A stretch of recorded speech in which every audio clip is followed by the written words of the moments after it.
These are 3 of the weirdest superheroes from DC Comics. Number 3, Doll Man. Daryl Dane was a research chemist who invented a serum that gave him the amazing ability to shrink down to 6 inches while retaining the strength of a full-grown man. However, his power of size manipulation had psychological effects on him, leading him to be confined to a mental facility. The team racer is in Egypt for a race. And before the race, Trixie wants to see the pyramids with speed. But don't worry about the race, never comes up ever again. Pyramids are closed, but don't worry, they mistake Trixie for a princess, this pale woman who doesn't look Egyptian, for a princess. Blob Herman. He has invisible skin, and only his skin. During an expedition in Cameroon, Bob Frank came down with a deadly illness and was bit by a cobra. A mongoose was able to kill the cobra, but itself too was severely wounded in the process. Fearing for his son's life, his father quickly injected him with the mongoose's blood, and this would somehow give Bob the ability to move at superhuman speed. Speaking of Batman, in 1999 we were given the infamous No Man's Land arc. In this story, Gotham is struck by a massive earthquake and is cut off from the rest of the country. The government writes the city off as a lost cause, and the various villains form gangs and begin taking over areas of the city and claiming it as their territory. Batman has to work to bring order back to the city by working with his fellow local heroes as well as the GCPD. The concept seems simple enough, but what can make the story kind of convoluted is its sheer scale. No Man's Land was the most ambitious crossover in DC history, requiring the writers to develop maps and charts to keep track of where everyone was at any given time. The story was told across all of the Batman and Bat Family titles, such as Batman, Detective Comics, Shadow of the Bat, Legends of the Dark Knight, Robin, Catwoman, and Nightwing. The story spans over 100 issues of comics, making keeping up with the story when it came out an expensive and difficult to keep track of endeavor. Number 9, Crisis on Infinite Earths. By today's standards, Crisis on Infinite Earths isn't too convoluted. I mean, we're used to getting a crisis event every few years from DC, but the original is worth talking about. By 1986, the DC multiverse had gotten so convoluted that editorial decided that they needed a way to streamline continuity. The story is almost a last hurrah for the convoluted original continuity, with multiple versions of characters coming together to save the universe. As a result, there is a lot of people and storylines to keep track of before the multiverse is eventually destroyed, leaving only one Earth with all of the histories either being erased or combined. It's convoluted, but with the goal of becoming less convoluted by its end, which is a noble enough goal. Number 8. Green Lantern is difficult to start reading. I'm gonna be brief with this one, and it's more of a personal one. I really like the concept of the Green Lanterns, but every time I try and read any of their stories, I get confused. There are way too many members of the team who you are expected to follow, and then when you finally figure that out, you learn about the yellow, red, blue, and orange lanterns, each with a different emotional spectrum. Add to that the Guardians of the Universe and the central power battery containing a demon named Parallax who makes them unable to affect the color yellow, and there's just a lot to keep track of. I hear that a lot of their stories are really good, but their history is so convoluted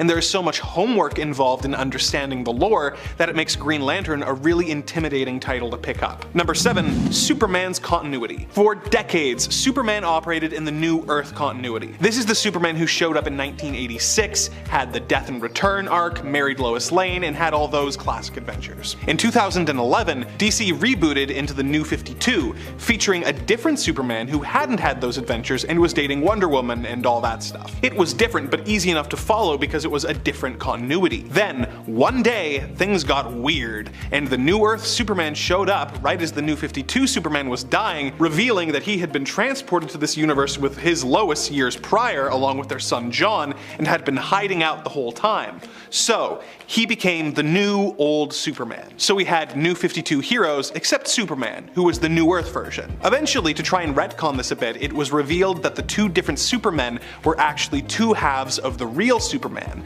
They merged into one person, thus combining their continuities. This was Rebirth era, where everyone was getting their continuities mixed a bit, but just when this was getting figured out, we got Infinite Frontier, where everything is canon if you want it to be. Now, this might be the most controversial thing I've ever said on this channel, but this stuff with Superman is a prime example of why canon is extremely overrated. Number 6. 6. The X-Men, Marvel's most notoriously convoluted series. Despite their reputation, you can pick up an X-Men comic and start reading and not be too lost. But there is a lot going on that makes the story of the team difficult to keep a handle on. Besides the massive cast of characters who each have ridiculously intricate family trees, there are cosmic forces like the Phoenix Force to keep track of. Characters like Cable who are coming in from alternate timelines. And just when you figure all that out, everyone moves to a living island that the bad mutants are put into a weird mental prison in. Individual arcs are okay to get into, but if you look at the story of the X-Men as a whole,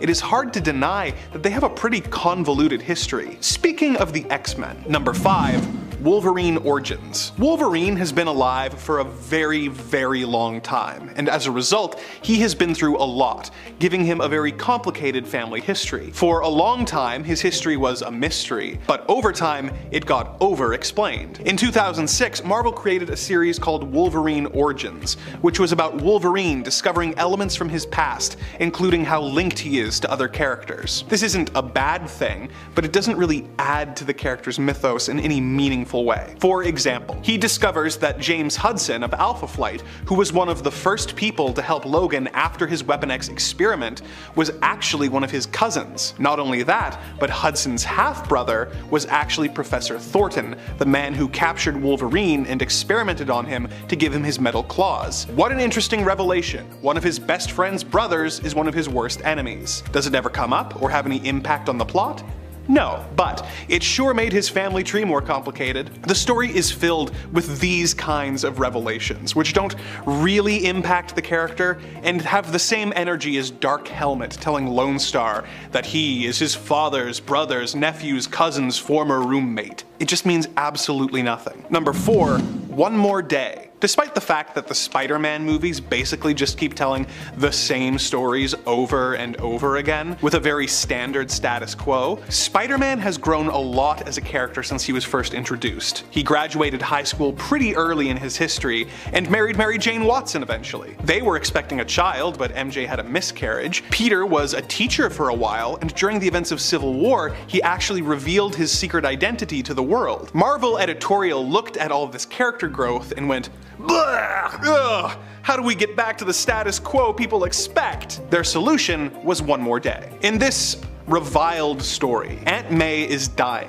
and Peter wants to do anything to save her. The demon Mephisto shows up and offers to save May's life in exchange for Peter and MJ's marriage never having happened. He also makes it so no one remembers that Peter is Spider-Man. The couple accepts the deal and wake up with no memories of their marriage. Now, this has caused a lot of confusion over the years regarding the canon. Basically, stuff like the marriage and miscarriage never happened because Mephisto altered time, but all of the adventures that Spider-Man had were still canon, but were affected by a memory wipe. So stuff like the Clone Saga, that relies on the couple's marriage being a major plot point, happened, but slightly differently, I guess? Oh, and Civil War happened. Everyone just forgot that Spider-Man revealed his identity. The actual story is easy enough to follow, but the long-term effects it has on the character's history are really difficult to nail down, and not really worth it, as its only purpose was to get Spidey back to his roots as a lonely single guy, rather than exploring the character and allowing him to grow. Thanks, I hate it. Number 3, the death and return of Superman. When someone decides to start reading Superman comics, one of the first comics they are probably looking forward to reading is the death and return of Superman. Now, even if you are totally caught up with all of the Superman continuity, at that point, there is a lot going on in this story to try and keep track of. There's all the various replacement Supermen to keep track of, like the new Superboy, who is a clone of the original and Lex Luthor, the cyborg Superman, who's really an astronaut who Superman slighted at some point, the Eradicator, who turns out to be a Kryptonian robot designed to protect Superman, and Steel, who is honestly the easiest new character in this to keep track of. Then there's the element of Superman not really being dead, but actually being in a weird Kryptonian coma that he's healing from, and it all culminating in the city from the Green Lantern comics blowing up. Adding to all of this, the story takes place in a very specific era of Superman continuity. So if you're someone who's just skimming the classics but is familiar with the classic version of these characters, there's a lot of weird stuff happening that could be confusing. For example, at this point, Supergirl is a shape-shifting blob named Matrix who is dating Lex Luthor, who has transferred his mind into a younger version of himself who has long red hair and is claiming to be the long-lost son of Lex Luthor from Australia. Number 2. The Clone Saga. The Clone Saga was a long-running event in Spider-Man comics that ran from 1994 all the way to 1996. It tells the story of Spider-Man's clone Ben Reilly coming back to town as a series of other clones show up to fight. They discover that Ben is actually the original and Peter is the clone, prompting Peter to retire as Ben takes over the superhero duties. And then it's eventually revealed that Green Goblin had manipulated the whole thing in a very weird plan, and that Peter was in fact the original and Ben was in fact the clone. This series is convoluted more for editorial issues happening at the time. The story was meant to go on for a year, but was selling so well that the team was told to keep it going an extra year, forcing them to come up with increasingly crazy plot twists. The original intent was for Ben Reilly to stay as Spider-Man, as Marvel was once again trying to undo his marriage so they could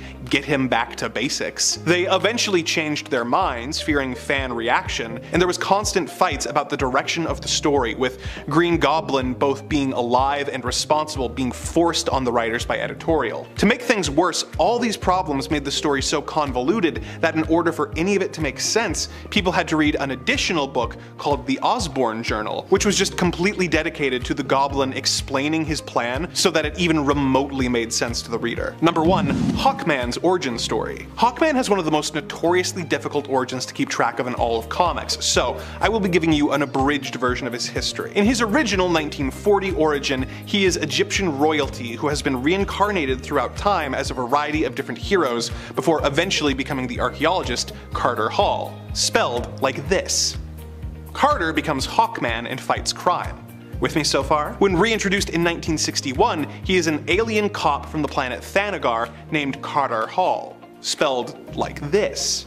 He comes to Earth and takes on the secret identity of an archaeologist named Carter Hall, with the original spelling. It makes sense when you think of him as a total reinvention of the original character. Where things start to get confusing is 2 years later when we learn that the two different versions are actually multiversal variants of each other, with the alien living on Earth 1 and the original being on Earth 2. In 1986, the Crisis on Infinite Earths happens, and all the worlds are combined into one. How to handle the continuity? Well, they changed it so that they were two different people who just happened to have similar sounding names and were both Hawkman at different points in history, with the original Egyptian prince version operating in the 40s and the alien space cop operating in the 80s. In 1994, Zero Hour happens, and all the various Hawkmen become one guy, but it doesn't stick. In 2011, the New 52 retcons Hawkman so that he is and always has been a space cop from Thanagar. In 2017, Carter with a C is reintroduced, with it being explained that he reincarnates because the knife he was killed with in Egypt was made of nth metal from a Thanagarian ship, kinda introducing elements of both origins. In 2018, we learned that the two versions have become one again,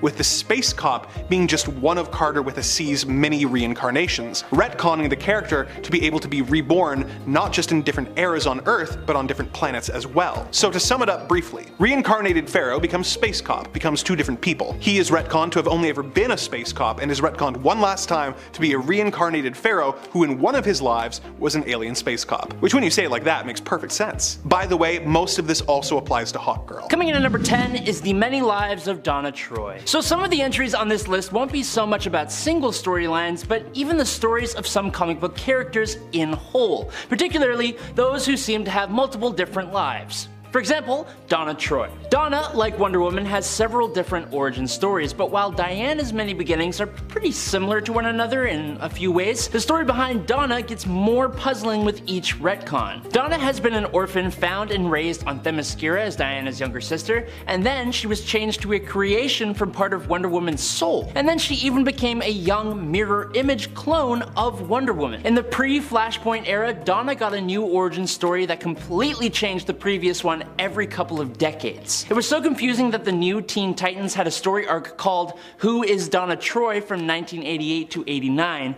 to try and clean everything up. But even the story to clean up the character was retconned. In the end, all these separate threads of Donna finally came together. She was revealed to be an amalgamation of all the Donna Troys across the universe thanks to a spell, with all her origin stories being memories of her other lives. Yes, it is very confusing. Just don't pay attention. Number 9. Pax Americana. Grant Morrison and Frank Quietly created the multiversity Pax Americana in 2014, and DC Comics fans were mostly baffled. As part of the multiversity series of books, different universes based on companies purchased by DC Comics were explored in their own stories, but this one focused on Earth 4, which is based on the Charlton Comics heroes of Pax Americana.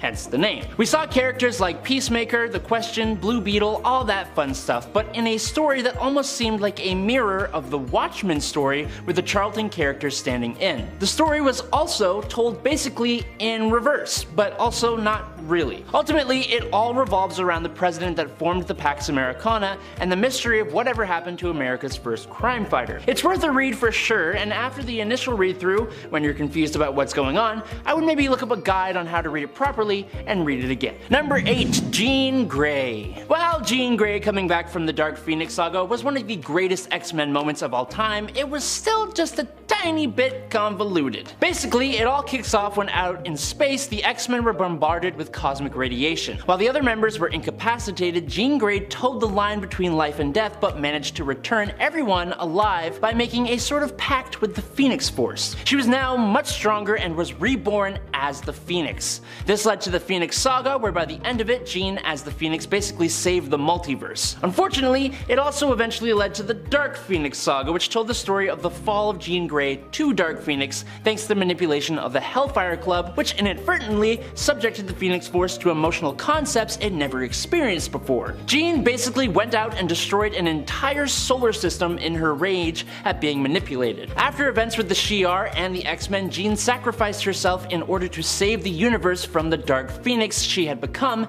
and was completely atomized. It was incredibly sad and the story itself was really good, but then, years later in Fantastic Four number 286, it was revealed that Jean Grey had somehow actually been alive this entire time, and the being that actually went through the Phoenix and Dark Phoenix sagas was just the Phoenix Force itself that took on Jean's form. Jean herself was instead placed in a cocoon in Jamaica Bay, which is where she was reborn into the Phoenix originally. This brought the fan favorite character back to life, but devalued the whole Phoenix and Dark Phoenix sagas for fans and made people hate Jim Shooter, Marvel's editor-in-chief at the time. Number 7. Odyssey. Wonder Woman Odyssey feels almost like a DC Elseworlds story. Like it shouldn't fit into the main timeline, which itself is pretty damn confusing. But it definitely isn't an Elseworlds story. Odyssey was another of DC's attempts to reboot Wonder Woman, erasing all the continuity that had been in the series since Crisis on Infinite Earths, giving us a Diana who had no connection to anyone she had been interacting with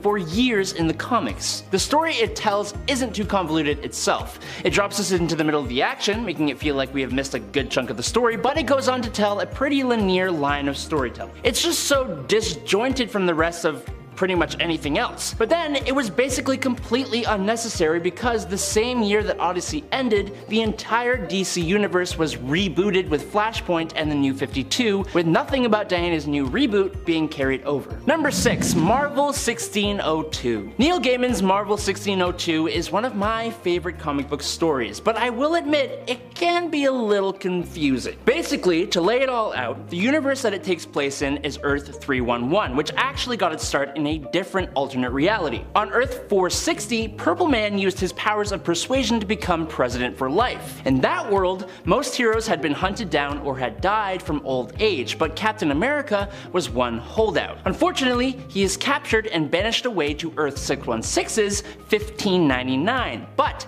because he showed up in the world, it inadvertently created Earth 311. For some reason, the presence of Captain America destabilized reality and began the emergence of heroes and villains into this world who are counterparts to many of the present-day heroes and villains of the Marvel 616 universe. We have Count Otto von Doom the Handsome, Witchbreed, aka mutants, Grand Inquisitor Enrique, aka Magneto, Carlos Javier, aka Charles Xavier, 4 from the Fantastic, Sir Nicholas Fury, Peter Parquois, David Banner. These are some of the alternate versions of these characters. Now the story is super interesting, intertwining actual history with superpowered beings, but it's not without its confusing moments, and most of that has to do with how this story's world even came to be. Number 5. Doom Patrol. Doom Patrol has been around for a long time, and some people believe the X-Men are actually a ripoff of Doom Patrol since they were around first. There are a lot of things in these comics that make them just out of this world to read, from the conflicts themselves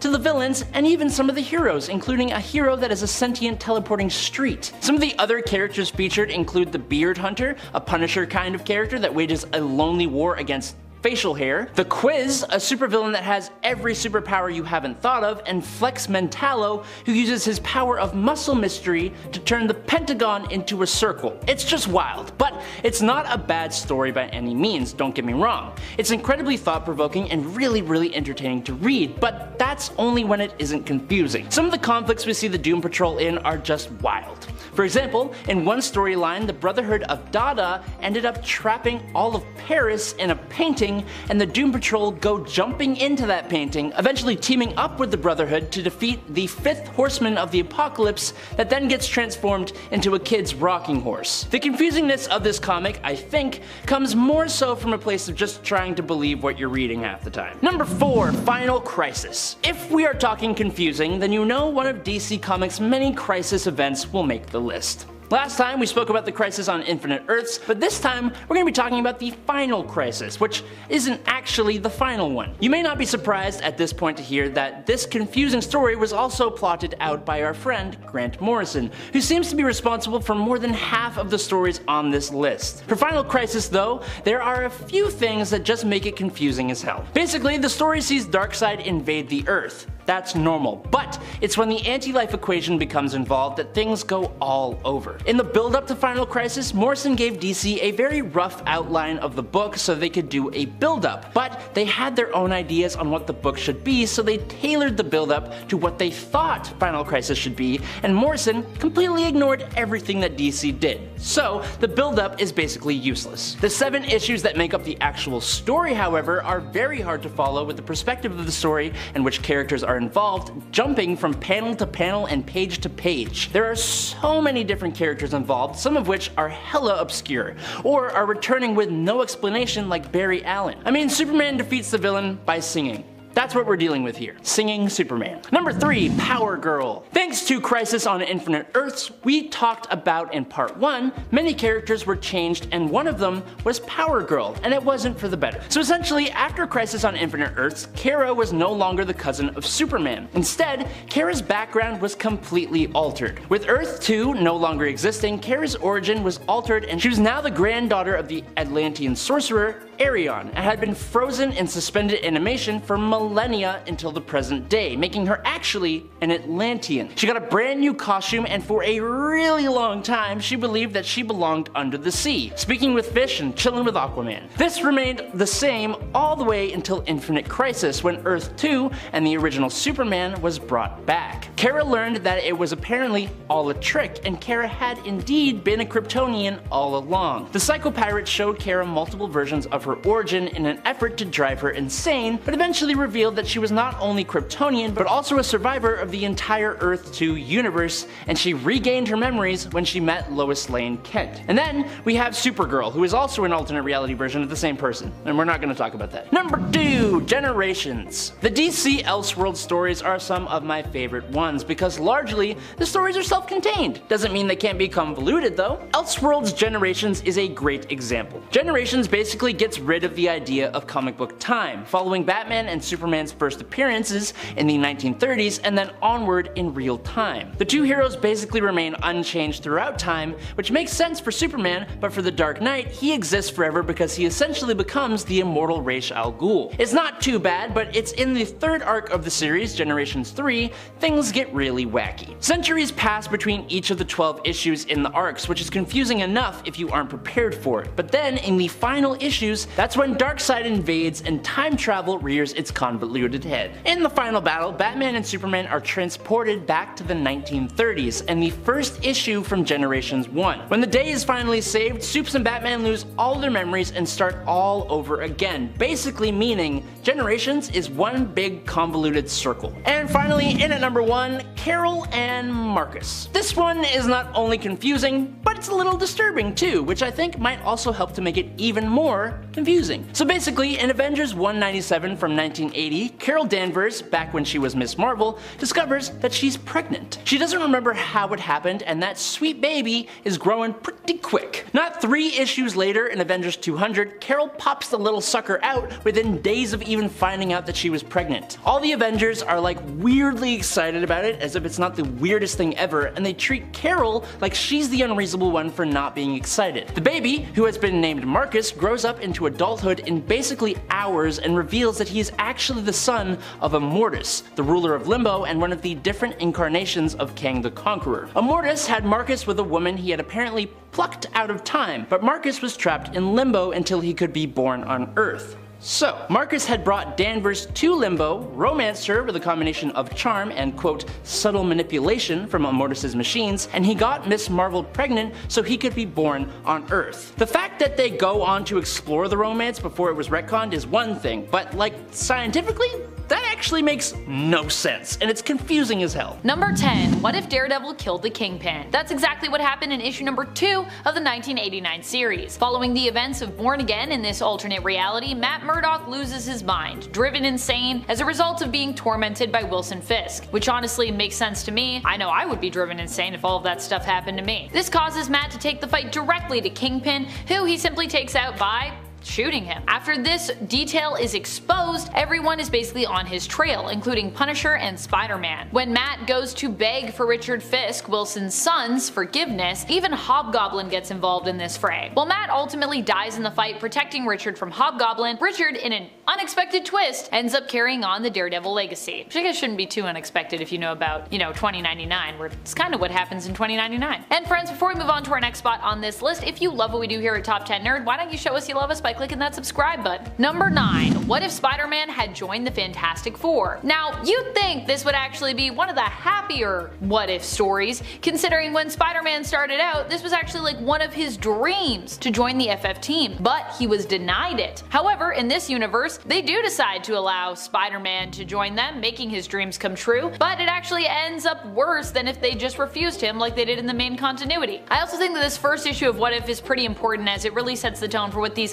hypothetical comic stories could be, a look into a much darker reality where not everything goes according to plan. But we don't have to really deal with the consequences long term because, these stories are like windows into other more distant worlds, so they don't affect our main world. We can kind of just see like, I wonder what that world would be like. Terrible? Yep. In issue number 1 of the first volume of What If, Spider-Man ends up joining the Fantastic Four team, which I believe they renamed themselves to the Fantastic Five. Still has a pretty good ring to it actually. When Susan Storm actually makes the suggestion that, maybe letting him join wouldn't be such a bad idea, so Sue is actually the one that kind of gets him on the team ultimately here. But in the end, this results in her feeling often left out, shunted from this team as a result of Spider-Man's impressive presence. He just completely outdoes Sue, so she feels pretty left out. This causes her in the end to choose to remain with Namor, ultimately leaving the Fantastic Five team, something for which Spider-Man blames himself and which leaves a massive hole in the team and a massive hole in Reed's heart. Number 8. What if Spider-Man became a murderer? This is maybe the brightest of the darkest what if stories that I have on this list, but it's still really dark, so hence why it's here, especially at the start here. In issue number 72 of the 1989 What If series, we answer the question, what if Spider-Man became a murderer? Dun dun dun! With him confronting the burglar who killed his Uncle Ben and losing control of his emotions, killing said burglar in turn. This, however, eats Peter up inside, and it isn't until Dr. Kurt Connors becomes the Lizard and decides to fess up to his own actions that Peter is actually inspired and is able to confess to the murder that he was responsible for and reveal that he is the one that's Spider-Man. He does some time, but thanks to him showing remorse, he only gets 5 years, and Aunt May is still waiting for him when he gets out with his costume. It's dark, but it's also kind of cute in the end, because I think one of his biggest concerns was that Aunt May would like never love him again, and she is upset, but she eventually gets over it, and she's like, well, you know, this is still my nephew, so kinda nice. Still terrible, but kinda nice. Number 7. What if Daredevil's dad had thrown the big fight? This one actually comes to us from a comic titled What If?, starring Daredevil, the man without fear. But the question posed in the intro is, what if Daredevil's dad had thrown the big fight? Which is that's why I named the point that. It might not seem as dark as some other tales in the what if category, but the intro literally also poses the question in this issue. What if we shed a little light on the dark side of the Marvel Universe? And the story definitely delivers there, I would say. Here, Matt's dad takes the dive for his son and earns the money needed to send him to law school. Sounds pretty good. There, Matt meets Elektra. Also sounds pretty good. The two have a love affair that ends when her father is killed and they're both unable to save him together. Okay, it's starting to turn kinda dark. She leaves and Matt is then forced to deal with his own family tragedy as his father ends up in the hospital after a hit in a fight leaves him comatose. Okay, it's getting darker. Unable to afford the bills, he drops out of school and himself becomes a fighter, but when he is asked to take a dive for a paycheck, he refuses. As punishment, his father is killed, and Elektra returns to encourage Matt to seek retribution. This is where it gets pretty dark, I would say. Matt basically goes after Wilson Fisk with his intention to do it his own way. Now, he doesn't want to kill him, but he just wants to expose him for his illegal business dealings, which is a very Matt Murdock approach, I would say. In the end, though, Elektra kills Fisk for Matt basically during this confrontation, and Matt chooses to incriminate himself in the murder because he feels guilty about Kingpin's death. Yikes. Number 6. What if someone else besides Spider-Man had been bitten by a radioactive spider? This What If comic, issue number 7 from the original series from the 70s, actually has 3 stories in it. In one of them, Flash Thompson tries on the role of superhero as he ends up becoming the one fatefully bitten by the radioactive spider that day in the science lab on the student field trip. And if you're wondering, well, Amanda, you know, Flash Thompson actually has been a hero.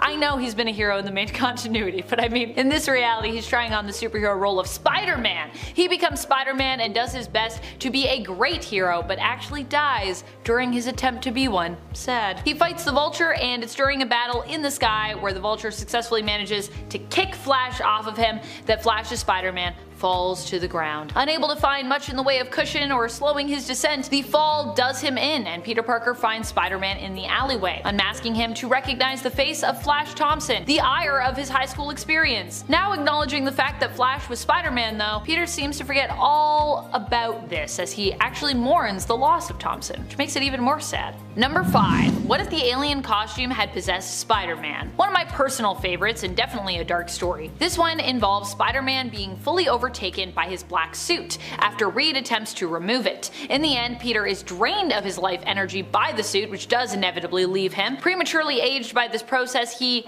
ends up dying of old age, with Black Cat being the one to get revenge for Peter by killing the symbiote for good. It also features a very sad scene between May and old Peter, who poses as a colleague of Peter's from the Daily Bugle and basically comes to tell Aunt May before he dies how much Peter loved her. This sad and tragic what-if tale comes from issue number 4 of the 1989 comic series, if you would like to revisit it, as I have. Number 4. What if the Hulk had killed Wolverine? This story comes to us from issue number 50 of the first volume of the Marvel What If series. Here, Wolverine and the Hulk fight, as, you know, is common, but this time, during their, what I believe is intended to be their first fight, Wolverine ends up dead. This is all because Hulk is being used as a pawn by Forge's powerful nemesis, the Adversary. Very creative name, the Adversary. I wonder what that guy's about. Is he an adversary? He certainly is. In the end, Hulk threatens the lives of pretty much all of the X-Men, but does not end up killing them all. Once the Adversary reveals himself, Hulk attacks him, weakening him briefly, just long enough for Forge and Storm to basically escape his clutches. They strike back against him,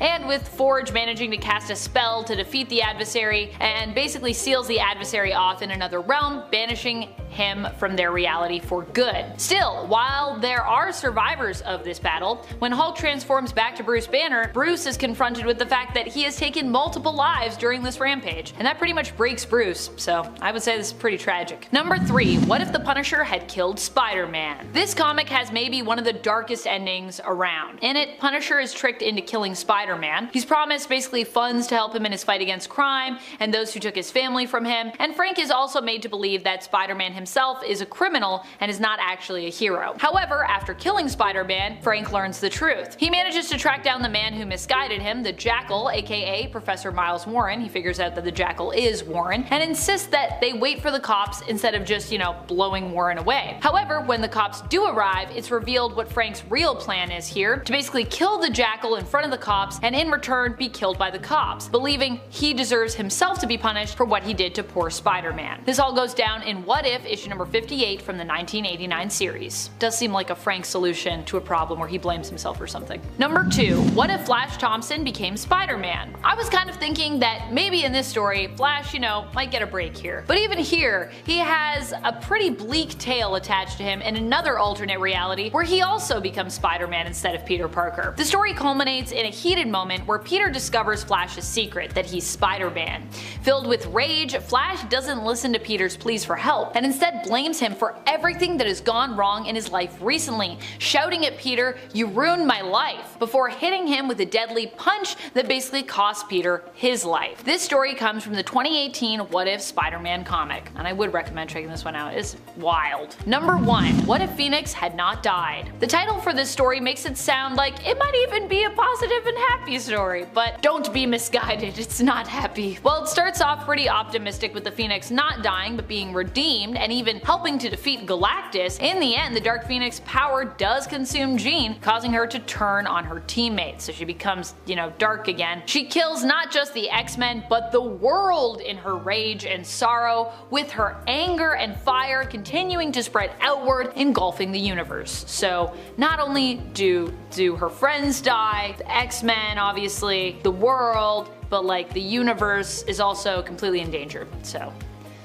yeah. Number 10. Spider-Woman. I love Jessica Drew, but her origin story really is just straight up weird. I even was explaining it to someone who is not familiar with her as Spider-Woman the other day, and even just hearing myself explain, it sounded weird to me too. I was like, just go with me here, it's a strange story. Jessica Drew was very young when she got sick, possibly because her father had actually wanted to experiment on her. That's, I believe, I don't know if we've ever pinpointed that, but seems likely, and had chosen to expose his family to a radioactive area. Her dad ended up curing Jessica of her illness by giving her a serum based off of spiders and putting her into stasis basically for years so she could heal. Now, by the time that she was healed and emerged from the tube she was held in, she was a young adult, although admittedly she was, as I said, healed, and she now had superpowers. But what she didn't have at the time, of course, was life experience, because she had pretty much spent all of her time in a tube. She had spent most of her life thus far in a tube in a suspended state, so it's easy to see how initially she got used as a pawn of Hydra's. There is also a version of her origin where Jessica was actually a woman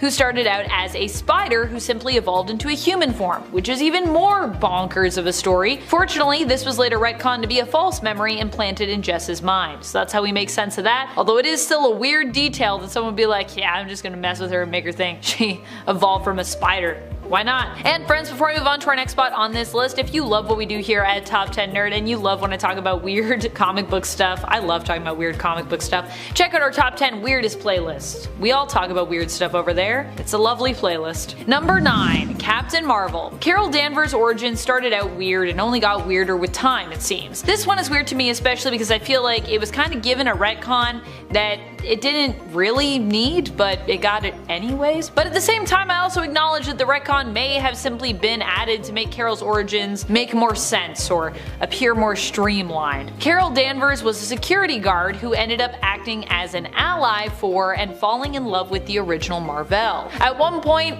her life was endangered by Mar-Vell's vengeful rival Yon-Rogg when the device known as the Psyche Magnetron exploded. In that moment, Carol wished that she was more like Mar-Vell, and so she became as such, because that's what happens when you get caught in a Psyche Magnetron explosion. She ended up manifesting similar powers and adopting the superhero moniker Miss Marvel. Years later, Carol has taken up the mantle of her former mentor, Captain Marvel, which is why we know her as such now, and has also learned that apparently this whole time On her mother's side, she was actually half Kree, which is the same alien race that Mar-Vell belonged to, which also, I guess in part, accounts for her abilities manifesting. Though I think it's kind of fine that like kind of a wishing machine just allowed her to have those abilities. I think that makes sense too, but half Kree, let's do it. Number 8. Bouncing Boy. Bouncing Boy is Chuck Tane, and not only is he ridiculous in terms of his own abilities and appearance, but so is his origin story. He's known for being a member of the futuristic superhero team, the Legion of Superheroes, or he's known for eventually being a member of that team. This team hails from the 31st century, where they're teen heroes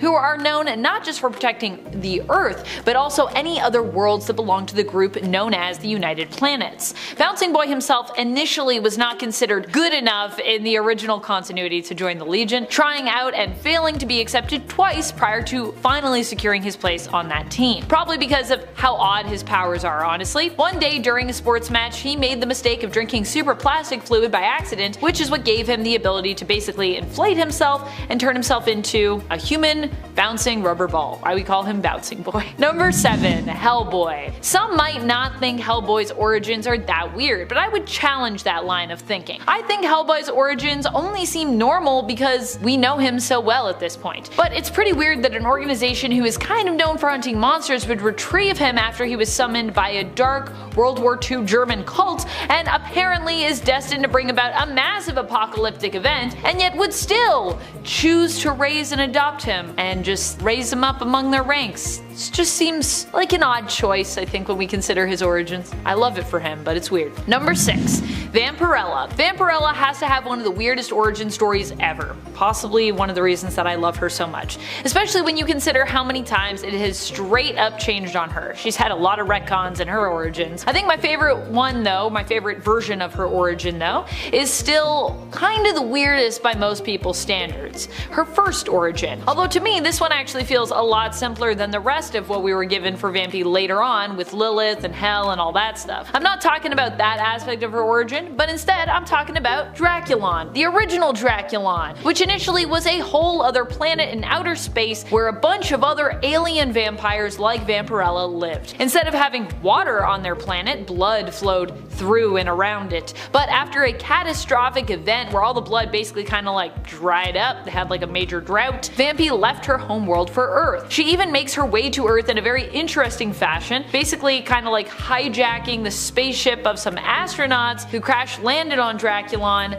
after discovering that the life force energy powering them, their blood, is actually drinkable to her and can act as a food source. Very strangely convenient, and I love it. Number 5. Silk. Silk just had a really weird life in general, never mind her origin story, although that admittedly is also pretty weird, which is why she's on my list. Sydney Moon was one of those folks who was created as a character later in terms of comic history, but who was woven into the fabric of the original history as though she was kinda always there. She went to the same school as Peter and happened to be bitten by the same radioactive spider. However, she learned much earlier on about spider totems and as a result was hidden away in a bunker for years, growing up without much contact with the outside world. She also has a whole thing tied to Peter when it comes to her origins in terms of her feeling real frisky around him because they were bitten by the same spider, but fortunately that's in the past now. But that was a thing, and it was weird. Number 4. Dog Welder 2. Dog Welder is just straight up weird, and I feel like weird is a timid way of putting that. I don't know if we'd actually even call him a hero, a straight up superhero, based on the fact that what he does sounds kind of villainous actually, but he is supposedly a part of a superhero team, albeit a kind of terrible superhero team, but still I feel like we kind of need to count him, even though I myself am very skeptical about categorizing him as a hero, but he is categorized as such in the comics, so here we go. The original Dog Welder was downright dastardly, but Dog Welder 2, his successor, is at least not really fully in control of what he does and definitely has, one of the weirdest origin stories ever as a result, so at least he's a little bit better but also weirder. He ended up stumbling upon the original Dog Welder's equipment and became possessed by it, compelled to weld dogs to people. Despite having what seemed to be a happy life with his family, Dog Welder 2 could not stop himself, could not resist the urge from welding his kids to the dog. As a result, his wife divorced him and later remarried. That's what you do. Also, what a weird story. Also the fact that he's still holding out hope, like maybe one day I'll be able to talk to them again. I don't think you come back from that, my friend. I think you're done. Number 3. Howard the Duck. Howard the Duck hails from a planet known as Duck World, where apparently ducks are not only intelligent, but also, coincidentally, happen to speak English, as so many on Earth do. What a coincidence. As weird as that sounds though, what's even weirder is the way Howard got to Earth, which is kinda debated in the comics, with a few different stories telling this tale. Although I personally like the version where it's mentioned that Florida is basically located at the center of the nexus of all realities of Earth 616, which I think is pretty wild and pretty funny and kinda great. I also love that in that version of the story, that's kinda where like Howard first appeared, was in the Everglades in Florida. It's just funny because he obviously is also supposed to be a parody on Donald Duck, so yes. Number 2. Scarlet Witch. Wanda Maximoff has one of the most simple and yet at the same time convoluted origins in all of comics.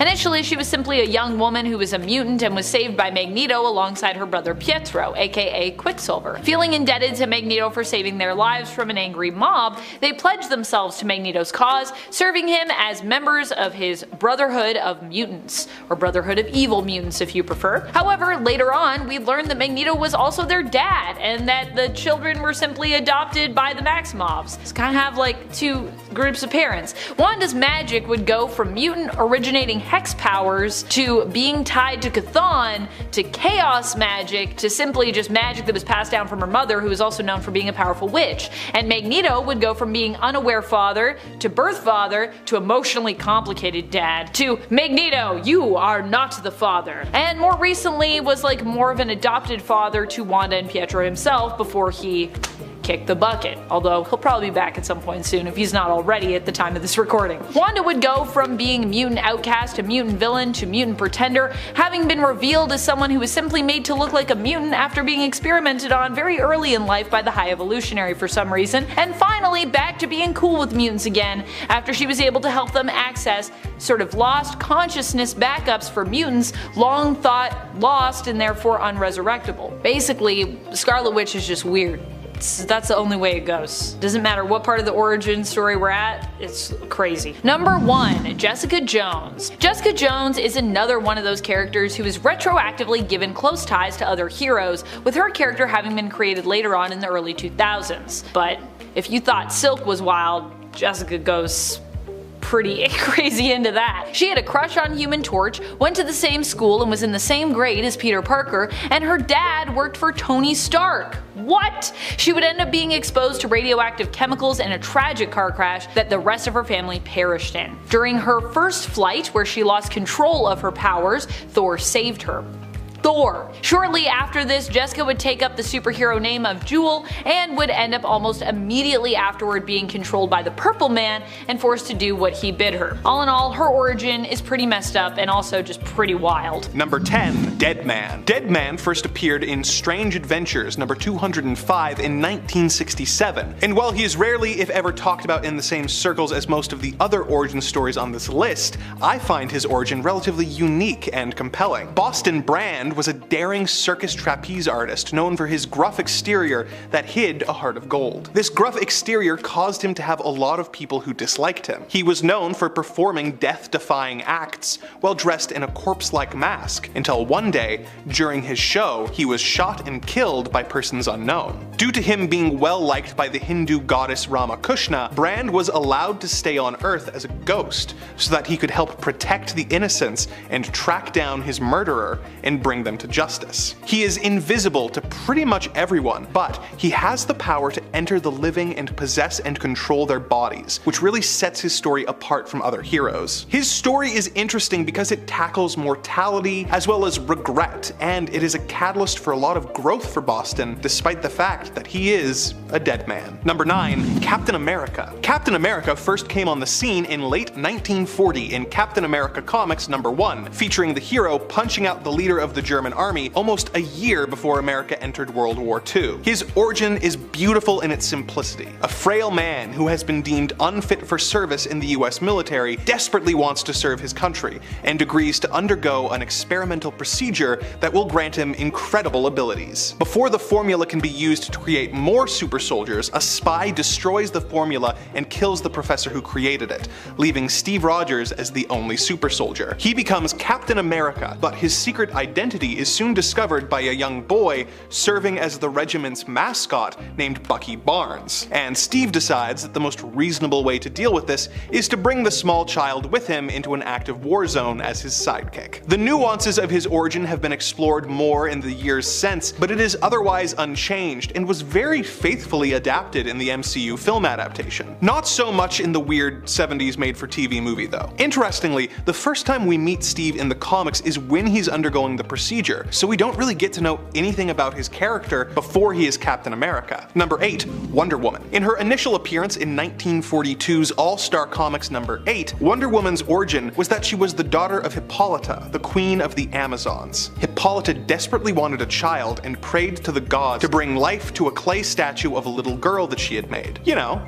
like Pinocchio. Aphrodite granted her wish, and the clay became a real girl. She was raised as an Amazon, quickly learning and excelling in their ways. The Amazons lived in secret on Paradise Island until a World War II pilot named Steve Trevor crash landed. Diana saved his life and decided she wanted to come back to the world of man so that she could fight the Axis powers, as well as be with Steve, who she thought was a certified hottie. The Amazons held a competition to determine who would go, and Diana won, being allowed to go to the modern world and being given her iconic costume, tiara, and lasso of truth, and she became Wonder Woman. Her origin story has been tweaked several times over the years, with the time period changing and her being sent as an emissary from her island, but for the most part, it has stayed pretty much the same. Number 7. Captain Marvel. First appearing in 1940's Whiz Comics number 2, Billy Batson was an orphan living on the mean streets. One day, a strange man in a trench coat approached him and told the young boy to follow him into an abandoned subway station. He did, and the man revealed himself to be a wizard, and took Billy to the Rock of Eternity. The wizard Shazam told Billy that he had been chosen to be the wizard's champion, and gave him the power to transform into a manly superhero who had the wisdom of Solomon, the strength of Hercules, the stamina of Atlas, the power of Zeus, the courage of Atlas, and the speed of Mercury. He could transform whenever he used the magic word Shazam. So, remember kids, if a strange man ever approaches you and asks you to follow him into an abandoned building, go with him. He is probably a wizard who wants to give you powers. Billy's origin has had a few alterations over the years, but the broad strokes are pretty much unchanged. What has changed over the years is his name. After Fawcett Comics was sued by the company that would become DC for alleged copyright infringement, they claimed Captain Marvel was a ripoff of Superman. Captain Marvel was cancelled until DC bought the character and decided to bring him back. By that time, Marvel Comics had their own Captain Marvel, and though DC was allowed to keep calling the character Captain Marvel, the book had to be renamed Shazam. Eventually, it was decided it was simpler if they simply called Billy Shazam, though his name will apparently soon be changed to simply the Captain. Billy's origin is great as it is the ultimate child's wish fulfillment power fantasy. While children in comics at the time were relegated to sidekick roles, Billy was able to be the strong hero anytime he wanted with just the utterance of a magic word. His origin does a great job of tapping into a really primal desire, and it's one of my favorites. Number 6. Iron Man. Tony Stark was a wealthy weapons designer who was kidnapped by radicals. In the attack, shrapnel was lodged in his chest that would result in him dying within a week. His captors lied and told him that if he designed weapons for them, they would give him a life-saving surgery. Tony knew they were lying, but played for time, creating a metal chest plate that acted like a pacemaker, keeping him alive. Him and his fellow captive, Yinsen, secretly created a robot mech suit so that they could escape, but as it was charging up, their captors came to check on them. Yinsen sacrificed himself to allow Tony to survive, and Tony used his first Iron Man suit to take out the cell and escaped back to America. He soon decided to become a superhero, but kept his identity secret for much of his history by claiming that Iron Man was actually his bodyguard. It's an interesting origin that has aged really well, all things considered, with it having a lot of thematic weight, tackling the idea of the consequences of the military-industrial complex, and Tony being one of Marvel's most flawed heroes. Number 5. Daredevil. Matt Murdock was the son of a boxer named Batlin Jack Murdock. Jack wanted his son to have a better life than him, and forbid him from ever fighting, making him study as much as possible instead. His unwillingness to fight earned him the ironic nickname Daredevil from his bullies. One day, Matt saw a blind man crossing the street and about to be hit by a truck. Matt heroically pushed him out of the way, but was struck himself. The truck was carrying a radioactive isotope which got in Matt's eyes, blinding him, but granting him heightened senses that allowed him to do incredible feats. He trained to be an incredible fighter and acrobat in secret, and grew up to be a lawyer. His father was paid to throw a boxing match, but decided to win the match and was killed by a villain called the Fixer. Matt took on the Daredevil persona to avenge his father's death and defend the people of Hell's Kitchen. In the 80s, Frank Miller reworked Matt's origin a bit, introducing elements like a blind mentor named Stick, but overall this relatively unique origin stuck, giving everyone one of Marvel's coolest heroes, while also providing representation for disabled people. Number 4. The Hulk. While testing his gamma bomb for the US military, Professor Bruce Banner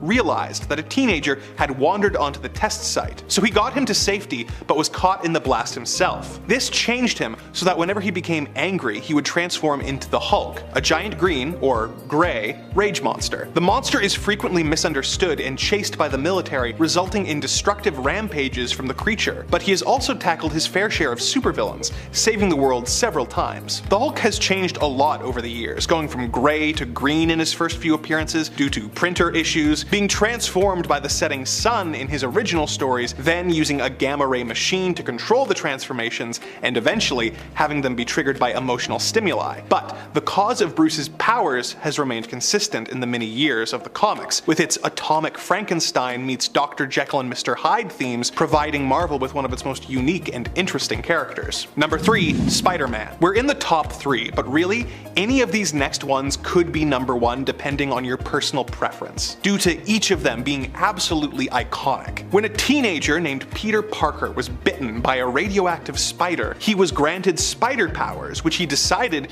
to use for personal gain, spending time as a wrestler and a television personality. One night, a thief ran past Spidey, and Spider-Man decided not to stop him, thinking it wasn't his problem. In a strange coincidence, the robber broke into Peter's home, resulting in the death of Peter's Uncle Ben. Spider-Man went after the crook, and upon recognizing him, was racked with guilt that his inaction resulted in an innocent life being lost. He vowed to be a hero and realized that with great power, there must also come great responsibility. All of this is present in his first appearance in Amazing Fantasy number 15 from 1962, and has remained virtually unchanged due to how strong it is. The idea of having the catalyst of the hero's heroics be his fault adds a layer of guilt to the proceedings that helps define Spidey as a character, and it really doesn't get much better than this. Number 2. Batman. When Bruce Wayne was a child, he and his parents were walking home one night when they were confronted by a robber. The robber, later named Joe Chill, shot Bruce's parents, leaving them dead on the pavement in front of the traumatized young boy. He made a vow to dedicate his life to fighting crime in Gotham City, and spent his formative years training his mind and body to be the ultimate crime fighter. When he was grown, he was almost ready, but needed some way to strike fear into the hearts of criminals, as he knew that they were a superstitious and cowardly lot. At that moment, a bat flew through his window, and he was inspired to become Batman. Over the years, this origin has been expanded upon,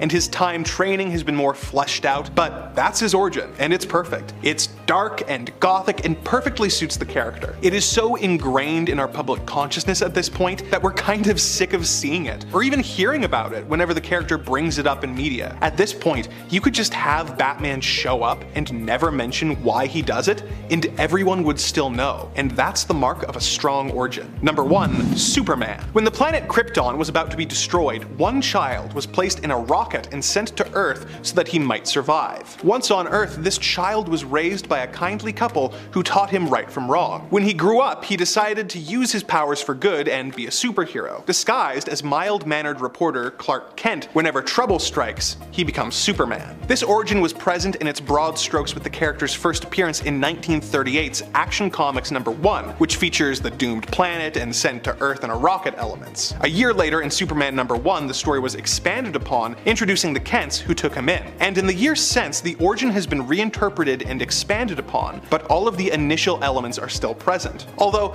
in her first appearance, Clark's mom is named Mary, which is funny because in the years since, they've made a pretty big deal about her name being Martha. I think this origin is one of my favorites due to how classic it is, but also the fact that it is essentially just the Old Testament story of Moses, showing how storytelling and myth has evolved over the years while still having similar themes show up over and over again.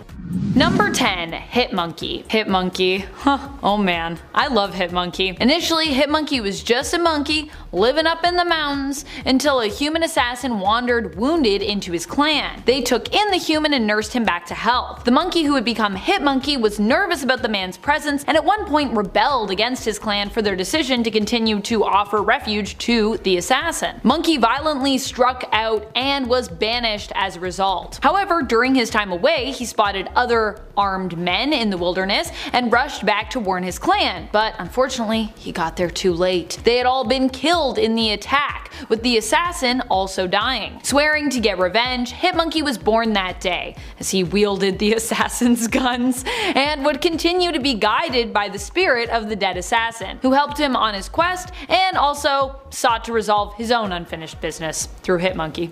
And friends, before we move on to our next spot on this list, if you love weird, wacky lists like this, click that subscribe button. We do a lot of cool stuff like this and you're not gonna want to miss it when it does pop up. Number 9, Green Lantern. In part 2 we talked about the original origin of Alan Scott's Green Lantern, but now we're gonna talk about the amazing and also unbelievable origin of one of the newer Green Lanterns, Sojourner Malene. Jo has a fascinating origin in the sense that she was chosen to become Green Lantern for a sector of space known only as the Far Sector. That's how far out it is. It does not have a designated number, it's just Far Sector. Also interesting and unique is that Jo's Green Lantern ring that she was given is a special kind that is basically self-charging. It doesn't need a battery, making it perfect for cases out in remote areas of space. However, while this is a great strength and some would consider this ring to be like one of the strongest, it can also be somewhat of a weakness because it actually takes time to recharge by itself, meaning that Jo has to be a little bit more conservative and creative at times when using her powers in battle, being careful not to fully tap herself out unless, you know, she absolutely has to, but she has to make those choices. That's what makes it so exciting. Number 8, Elasti-Woman. Whether we're talking comics or the live-action Doom Patrol series, Elasti-Woman has a pretty interesting origin. She was initially a Hollywood actress, Rita Farr. In the Doom Patrol series, it's implied that she was cursed for being rude to locals while on set, falling into a body of water where she was exposed to a toxic gas that left her with the uncontrollable ability to shapeshift. Ultimately, this kinda ruined her career. In the comics, it was exposure to toxic gas from a volcano while on a shoot in Africa that gave her this ability, also, of course, ruining her career. She would end up joining Niles Calder's team of misfits known as the Doom Patrol. In the live-action series, Rita constantly struggles to control her abilities. In the comics, she also becomes the adopted mother of Garfield Logan's Beast Boy, who we often nickname Gar, after marrying Steve Dayton's Mento, another member of the Doom Patrol team. Number 7, Rogue. Well, when it comes to Rogue, she's a pretty tragic and honestly pretty wild backstory. Initially, we knew her as a villain in the comics, but this wouldn't last too long, with Rogue eventually leaving her adoptive mother's sides and joining the X-Men. From the beginning of her origins, Rogue's backstory has been pretty wild. She was initially born into a hippie commune out in the wilderness. Her mother ended up disappearing in a mystical ritual when she was young, which left Anna Marie to be raised by her stern Aunt Carrie, her mother Priscilla's sister, and her often absent father, Owen. Eventually, Anna Marie would run away from home, gaining the nickname of Rogue because, you know, she kept to herself, which would eventually also become her codename as a super. She would end up being taken in by Mystique and her wife Destiny, with the two villainesses becoming, you guessed it, Rogue's adoptive mothers. Initially, Rogue's powers manifested during her first kiss with her childhood crush, Cody Robbins. As a result, Cody's life energy was drained from the physical physical contact, and he was left comatose. Thanks to this very traumatizing experience, for years, Rogue struggled to control her powers, often choosing to wear clothes that fully covered her body for fear of accidentally hurting those closest to her. It wasn't until recently in the comics that she managed to gain better control over her mutant abilities when she finally confronted her fears, realizing that it was actually her own fear that had been preventing her from controlling her powers the whole time. Number 6. Oracle. When you think about it, Oracle's origins are pretty insane. I still can't believe this happened, considering the story that her origin comes from is not even fully canon. Oracle is Barbara Gordon, and we aren't talking about Barbara Gordon's initially confusing connection to Commissioner Jim Gordon and her origin as Batgirl here, but instead her transformation from Batgirl to Oracle with her Oracle origin. This all went down in Killing Joke, initially intended to be a one-off story that was not part of the main continuity canon, and for the most part, it really isn't. However, in the story, Barbara Gordon is visiting with her father, Jim Gordon. Dressed as a civilian, she answers the door and is shot through the spine by the Joker. And for some reason, this is the part of the story that was kept and incorporated into canon. The silver lining is it gave us Oracle, I suppose, which is a super cool character, but the unfortunate thing is it created a lot of trauma and extra struggle for Babs, with her also having to retire as Batgirl for quite some time. Number 5. Red Hood. We're not talking about Jason Todd's origins as Robin here, instead we're talking about his origin as Red Hood. And I know that some may consider Red Hood to be more a villain at times or anti-hero, but 1. Anti-heroes are still also heroes, and 2. I would consider Todd's Red Hood more of a straight up hero right now than, well, anything else. I mean, he did switch from guns to a crowbar, it's still pretty brutal, but hey, progress! Jason Todd became the Red Hood after he was believed to have been killed by the Joker. First of all, this death was actually voted on by fans, which is a pretty wild marketing strategy and pretty crazy that that's part of this origin. And after he died, his death was considered to be one of the actual mainstay deaths in comics, with the 3 permanent deaths in comics at one point being considered to be Uncle Ben, Bucky Barnes, and of course Jason Todd. Evidently not so permanent, as 2 out of 3 of those characters have now, at this point in time, ended up returning, albeit, you know, after a long period, I will say, of staying dead, unlike most other fallen heroes and characters. Jason returned, however, as the villain Red Hood. In the story, it was explained that he was revived via time spent in basically the Lazarus pits, being taken in and trained by Talia al Ghul and the League of Assassins. That's kind of like how he recovered and how he became Red Hood a little bit. However, do you even know how any of that was made possible? What was actually a change made to the universe that was one of many explained by Superboy Prime punching reality. Yeah, even more bizarre, the punch actually happened in terms of the comics continuity, in terms of their release dates, after Todd returned. But that's explained by the fact that Superboy Prime's punch actually affected all of reality throughout time. So while it did happen afterward in terms of when the comics were released, it affected the past, which means Jason Todd actually came back to life 6 months after his death in the adjusted canon, which would actually even be like way back when. So people were like, but didn't this happen after? And it's like, yes, but like this actually doesn't even, it affects way in the past. Really? Oh, Superboy Prime, punch in reality. Number 4. Ben Reilly. Ben Reilly is a superhero who we would often come to know mainly as Scarlet Spider, but before that we actually just knew him for a while as Spider-Man. He is the clone of Peter Parker, who was created by the Jackal, although there was a period of time where Peter and Ben were not sure which one of them was the clone, and it was even believed that Ben may actually be the original, with Peter being the clone. Beyond that, Ben Reilly, while being created by Miles Warren's Jackal and tormented by the villain, would also at one point go on to adopt the name for himself, becoming the Jackal, which is pretty messed up when you think about everything that's happened to Ben Reilly. Number 3. Robot Man. Cliff Steele is DC's Robot Man. For those unfamiliar, he is one of the mainstays on DC's oddball superhero team, the Doom Patrol. Whether we're talking about the live-action adaptation or the comic book origin for this character, both are honestly pretty similar and pretty weird. Basically, Cliff Steele was a NASCAR driver, additionally in the comics an obsessive thrill seeker, not exclusively a race car driver alone, and during a car accident his body ends up being destroyed. With his brain still surviving, however, his life was saved by Niles Calder, who gave him a cybernetic body, which is how he became Robot Man. Unfortunately, a much more rudimentary robot body though than other super heroic cyborgs like, well, cyborg. In the live-action series Doom Patrol, Cliff's origin is made even more unbelievable, and we learn that this version of the accident happened not on the track, but after the race while on the way home. Cliff had been having an affair and his wife found out, but at the same time he also found out that his wife had found out, and then so she had had an affair and she let him know kind of in the worst time possible. She revealed this to him during his race, causing him to almost get in a life-threatening car crash. The two, however, after the race decided to renew their commitment to one another and ultimately try to salvage their marriage. I guess you know, a near-death experience can do that to you. While on their way home with their young daughter Clara in the back seat, Cliff ended up getting into an accident tragically with a large logging truck. The accident cost his wife her life, Cliff his body, and left his daughter alive but severely traumatized. Even more wild, in the show, we'd actually later learn that Cliff getting into this accident was kind of all part of Niall Calder's experiments as he sought to find a way to become immortal. Now that is unbelievable.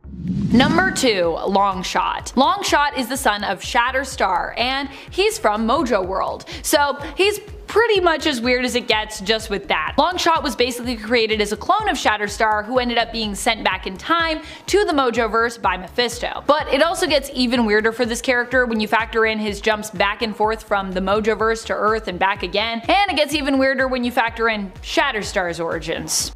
Number 1, Shatterstar. As I said, to really appreciate the mind-blowing nature of Longshot's origins, you need to know Shatterstar. So Shatterstar is actually the biological son of Longshot and another mutant with a weird origin story, Dazzler, who we talked about on part 2 of this series. Which of course means that Shatterstar and Longshot are in essence one another's fathers, in a way, with both their origins being tied up in what I would call a time paradox. I think that's what that is for sure. Longshot is Shatterstar's father, but after traveling back in time, Shatterstar's DNA would be taken and used to create Longshot, in essence also making him Longshot's genetic father. So yeah, they're both each other's fathers, they both exist, and they're both really confusing.